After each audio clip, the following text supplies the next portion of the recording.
రెడ్డికి పిఠాపురం నియోజకవర్గానికి మరొక ఫోటో కాల్ రానుందా? పవన్ కళ్యాణ్ పూర్తి స్థాయిలో నియోజకవర్గంలో తిరగడానికి పరిస్థితులు అనుకూలించకపోవడంతో ఆ నియోజకవర్గ ఇన్ఛార్జ్కు బాధ్యతలు అప్పగిస్తున్నారా? అయితే వర్మకు మరలా ఈ పదవి లేనట్టేనా? అసలు ప్రజలు ఏమంటున్నారు? పిఠాపురంలో పరిస్థితులు ఏంటి? మరలా ఎదురు చూస్తున్న ఉభయ గోదావరి జిల్లాలకు సంబంధించిన డీసీసీబీ చైర్మన్ పదవి జనసేనకు వరించిపోతుందా?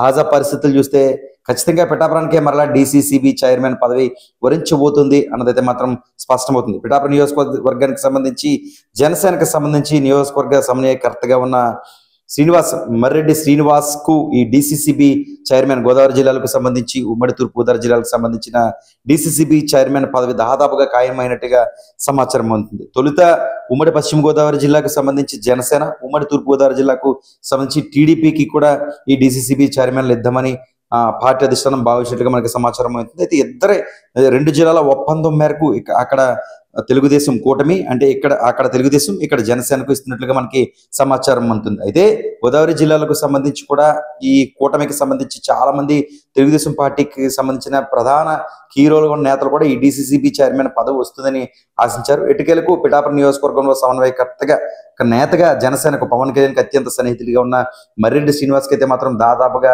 కన్ఫర్మ్ అయిన పరిస్థితి నెలకొంది. ఎందుకంటే పిఠాపురం నియోజకవర్గం పైన ఎక్కువగా పవన్ కళ్యాణ్ దృష్టి సారిస్తున్నారని చెప్పుకోవచ్చు. అభివృద్ధి ధ్యేయంగా పిఠాపురాన్ని దేశం చూసే విధంగా అభివృద్ధి చేస్తారని గతంలోనే చెప్పిన పరిస్థితి నెలకొంది. అయితే ప్రతిరోజు పవన్ కళ్యాణ్ పిఠాపురంలో ఉండడం అన్నది చాలా కష్టంతో కూడుకున్న పని అని చెప్పుకోవచ్చు. ఎందుకంటే ఒక మంత్రి హోదాలో, ఏపీ డిప్యూటీ సీఎం హోదాలో రాష్ట్రాన్ని అభివృద్ధి చేయడంలో పవన్ కళ్యాణ్ బిజీగా రాష్ట్ర వ్యాప్తంగా పర్యటనలో ఉన్నారని చెప్పుకోవచ్చు. ఇలాంటి తరుణంలో అక్కడ సమన్వయకర్తగా ఉన్న మర్రెడ్డి శ్రీనివాస్కి అయితే మాత్రం ఈ బాధ్యతలు, డీసీసీబీ బాధ్యతలు, ఫోటోకాల్ బాధ్యతలు అయితే మాత్రం అప్పగించడం దాదాపుగా కన్ఫర్మ్ అయినట్లుగా సమాచారం ఉంటుంది. ఇప్పటికే పవన్ కళ్యాణ్ సోదరుడు ఎమ్మెల్సీ కోటాకి సంబంధించి ఎమ్మెల్సీగా ఆయన్ను ఖరారు చేశారు. ఎమ్మెల్సీ హోదాలో ఆయన ఒక ఫోటోకాల్ ఉంది. అదేవిధంగా ఇప్పుడు మర్రెడ్డి శ్రీనివాస్ కూడా మరో ఫోటోకాల్. మరోపక్క పవన్ కళ్యాణ్కి అత్యంత సన్నిహితులు అయిన కాకినాడ ఎంపీ ఉదయ్ శ్రీనివాస్ కూడా ఎక్కువగా పిఠాపురం నియోజకవర్గం పైన దృష్టి సారిస్తున్నారని చెప్పుకోవచ్చు. ఇక పిఠాపురం నియోజకవర్గానికి సంబంధించి తెలుగుదేశం పార్టీలో కీలక నేతగా ఉన్న వర్మకైతే మాత్రం మరొకసారి ఈ పదవి వరించలేదని కూడా చెప్పుకోవచ్చు. ఎందుకంటే ఒకవేళ తెలుగుదేశం పార్టీకి సంబంధించి ఈ డీసీసీబీ చైర్మన్ అనేది ప్రకటిస్తే వర్మ కూడా వచ్చే అవకాశాలు ఉన్నాయన్నది బయట చర్చగా సాగింది. ఇలాంటి తరుణంలో జనసేనకు దాదాపుగా ఈ 3 జిల్లాలకు సంబంధించిన డీసీసీబీ చైర్మన్ పదవి కూటమి ప్రభుత్వం కన్ఫర్మ్ చేయడంతో జనసేన పార్టీకి సంబంధించి పిఠాపురం నియోజకవర్గానికే ఆ పదవి కూడా దాదాపుగా కన్ఫర్మ్ అయినట్టుగా మనకి సమాచారం అందుతుంది.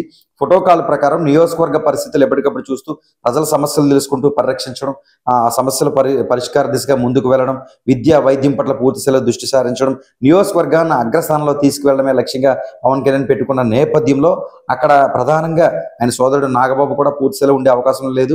ఇలాంటి టైంలో మర్రెడ్డి శ్రీనివాస్ అనే ఇన్ఛార్జ్ అయితే మాత్రం పూర్తి స్థాయిలో పిఠాపురంలో ఉన్న నేపథ్యంలో ఆయనకు ఫోటోకాల్ కల్పించాలనే ఒక ఆలోచనతో పవన్ కళ్యాణ్ డీసీసీబీ చైర్మన్ పదవి గోదావరి జిల్లాలకు సంబంధించి ఫోటోకాల్ పదవి పిఠాపురంలో ఆయనకే దాదాపుగా ఖరారు చేసినట్లుగా స్పష్టమవుతున్న పరిస్థితి నెలకొంది. ఇదే కనుక దాదాపుగా ఖచ్చితమైందంటే ఇక ముందు ఒక పిఠాపురం నియోజకవర్గానికి జనసేన పుణ్యమా అని పదవులు వరాలు కురుస్తున్నాయి ఈ పదవులు అని చెప్పుకోవడంలో ఏమాత్రం సందేహం లేదు.